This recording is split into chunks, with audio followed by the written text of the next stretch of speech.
तिरंगा सबसे ऊंचा लहराएगा, भारत की अध्यक्षता में G20 होगा। उसी सवाल के साथ अंत कर रहे हैं। तिरंगा हमेशा ऊंचा लहराता था, है और रहेगा, चाहे मोदी हो या असद ओवैसी रहे या न रहे। तिरंगे की बात देखिए, तिरंगा हम सबसे बड़ा है। तिरंगा हमारे देश का। पाकिस्तान वालों को भी खूब सुना के आए हैं आप। पाकिस्तान वालों को भी खूब सुनाया है आपने। अब सुना क्या है, मगर फिर भी ये संघ परिवार के लोग बोलते कि ओवैसी खबरस्तान जाओ या पाकिस्तान जाओ। हम क्या करेंगे इन लोगों को? हम तो किधर भी, कोई हमसे खुश नहीं है, ना दुकानदार खुश है, ना चौकीदार खुश है, मगर हम खुश हैं।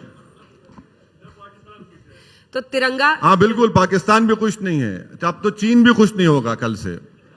तो आप भी कहते हैं कि पाकिस्तान से आतंकी आते हैं। आप ही ने कहा कि 26/11 से। अरे 370 हटने के बाद इसी महीने में हमारे सिपाही मारे गए, कश्मीरी पंडित छोड़कर चले गए जम्मू को।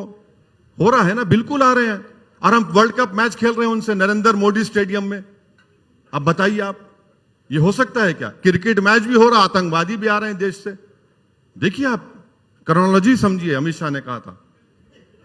तो भारत के लिए गर्व महसूस होगा। आखिरी सवाल जहां से हमने शुरुआत की थी कि G20, देखिए ये नरेंद्र मोदी का मैडम इवेंट है। एक बात भारत की सफलता है। मैडम एक बात सुनिए, मैं इस जमीन में पैदा हुआ हूं अपनी माँ की कोख से, और जब मरूंगा तो इसी जमीन में जाऊंगा इंशाअल्लाह ताला।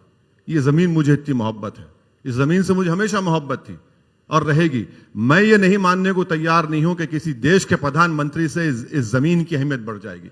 अगर इस जमीन की अहमियत इसलिए बढ़ती है, इसलिए है क्योंकि असदुद्दीन ओवैसी इस जमीन में पैदा हुआ, मोदी इस जमीन में पैदा हुआ। इस जमीन ने हमको सब कुछ दिया। यह गलत बात है कि कोई इंसान इस जमीन को देता है, इस जमीन हमको देती है इस जमीन पर रहने वाले गरीबों की, मजलूमों की खिदमत करने के लिए। तो ये फर्क है। मगर लोग अगर अब ये समझेंगे कि इंडिया से, भारत से बड़ा मैं हूं, तो वो उनका गुरूर है, अहंकार है। वो असदुद्दीन ओवैसी साहब, आप आए आज तक G20 समिट पे। बहुत बहुत धन्यवाद आपका तमाम सवालों के जवाब देने के। बहुत धन्यवाद।